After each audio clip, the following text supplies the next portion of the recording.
నమస్తే, welcome to our channel. Deputy CM Pawan Kalyan మొన్న November 26వ తారీఖు రాజోల్లో అయితే పర్యటించారు. కొబ్బరి రైతులను పరామర్శించాలి అన్న ఉద్దేశంతో రైతుల దగ్గరికి వెళ్ళి అసలు ప్రాబ్లం ఎక్కడి నుంచి వచ్చింది ఏమిటి అన్న ఉద్దేశంతో వాళ్ళతో మాట మంతి నిర్వహిస్తూ ఒక మాట అన్నారు. ఏమన్నారంటే, తెలంగాణ నేతల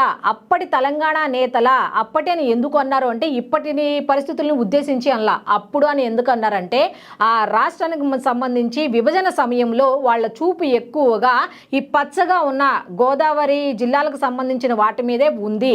ఆ దిష్టి ఒకవేళ తాకిందేమో అని ఇంకో మాట కూడా అన్నారు. రాజకీయాలకు సంబంధం లేదు, నేను జనరల్గా అంటున్నాను అన్న మాట అయితే అన్నారు. ఇది వాస్తవం కాదా? ఒక రకంగా చెప్పండి. 13 ఏళ్ల క్రితం ఒక్కసారి ఆలోచించండి, ఎన్ని మాటలు అన్నారు. మీకు గనక గుర్తు లేకపోతే ఒక్కసారి యూట్యూబ్కి వెళ్ళి 13 ఏళ్ల క్రితం కేసీఆర్ గారు ఆంధ్ర వాళ్ళని ఎన్ని రకాలుగా మాటలతో చిత్రహింసలు పెట్టి ఎన్ని మాటలు అన్నారో ఒక్కసారి చూసుకోండి.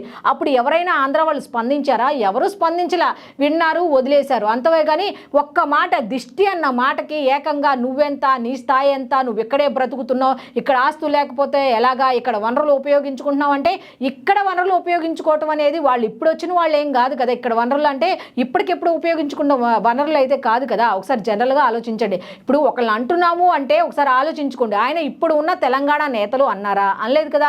గతంలో అని అన్నారు. రాష్ట్ర విభజన జరిగి ఎన్ని సంవత్సరాలైంది, అప్పటి విషయాలు చెప్పుకుంటూ వచ్చారు. ఒకవేళ ఆయన అన్న మాటకు మీరు హట్ అయ్యి ఉంటే మీ పార్టీ అధ్యక్షులు ఏమన్నారు?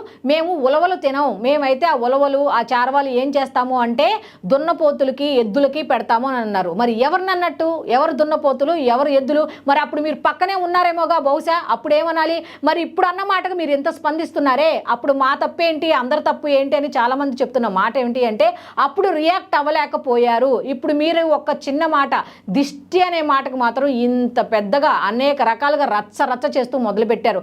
మీకు ఆయనంటే భయం ఉందనుకోండి, డైరెక్ట్గా చెప్పండి. ఏమని? పవన్ కళ్యాణ్ గారు, మీరు ఆంధ్రాలో వణికిస్తున్నారు, మీ పేరు చెప్తే మాకు ఇక్కడ కూడా భయం వేస్తుంది, ఆ ఉద్దేశంతో మేము రాజకీయ ప్రకంపనలు ఈ విధంగా సృష్టించాలనుకుంటామని డైరెక్ట్గా చెప్పి మీరు మాట్లాడండి. అంతేకాని వంకలు పెట్టి అసలు సంబంధం లేని విషయాలను, ఆయన రాజకీయం కాదురా బాబు అని చెప్తున్నా సరే రాజకీయంగా మీరు మలుపు తిప్పి మాట్లాడటం ఎంతవరకు కరెక్ట్? అంటే మీ దాకా వస్తే మాత్రం నొప్పి తెలిసింది, అదే అవతల అన్నప్పుడు ఆ నొప్పి తెలియలేదా?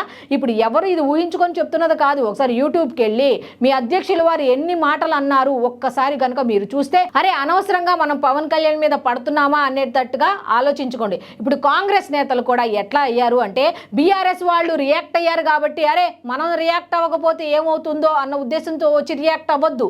అది వాస్తవమా కాదా అని తెలుసుకొని మాట్లాడండి. ఇప్పుడు ఆయనకి తెలంగాణకు సంబంధించి ఎంతమంది ఫ్యాన్స్ ఉన్నారు, ఎంతమంది అభిమానులు ఉన్నారు, ఎంతమంది పవన్ కళ్యాణ్ కోసం ఎదురు చూసే వాళ్ళు ఎంతమంది ఉన్నారు. ఆయన ఎక్కువ ఆంధ్రాలో ఉన్నా కూడా ఆయన ఆలోచన అంతా తెలంగాణలోనే ఉంటుందని ఎన్ని సందర్భాల్లో చెప్పారు? ఒకసారి చెప్పండి. అలాంటి ఆయన తెలంగాణ గురించి నెగిటివ్గా మాట్లాడతారా? ఏదో జనరల్గా వచ్చిన మాటని కూడా ఇంత హైలైట్ చేస్తూ, పోనీ మీరు ఒక్కసారితో వదిలేయచ్చు కదా. ఒక్కసారితో వదిలేయకుండా బీఆర్ఎస్ నేత అన్నాడని చెప్పి కాంగ్రెస్ ఆయన, అరే కాంగ్రెస్లో ఒకళ్ళు రియాక్ట్ అయ్యారు కాబట్టి బీఆర్ఎస్లో ఇంకొక ఆయన, అరే బీఆర్ఎస్లో ఇంకొక ఆయన రియాక్ట్ అయ్యారు. ఏంటి ఇదంతా? అసలు ఆయన మాట్లాడింది ఏంటి, మీరు చెప్పేది ఏంటి? మీరు ప్రజల్లో ఎంత చిచ్చు పెట్టాలనుకున్నా ఆ చిచ్చు అనేది రేగదు. ఎందుకంటే పవన్ కళ్యాణ్ అభిమానులు మీరు డివైడ్ చేశారు తప్ప, పవన్ కళ్యాణ్ అభిమానులు ఎక్కడైనా ఏ రాష్ట్రంలో ఉన్నా సరే అభిమానులే అవుతారు తప్ప మీరు అనుకున్నట్టుగా విడదీసే ప్రయత్నం చేసినా విడిపోయే ప్రసక్తే ఉండదు. ఎందుకంటే ఆయన అభిమానం అనేది అందరికీ సొంతం. మీరు ఎన్ని రాజకీయ కుట్రలు పనినా అవేమీ చెల్లవు అని చాలా మంది చెప్తున్న మాట.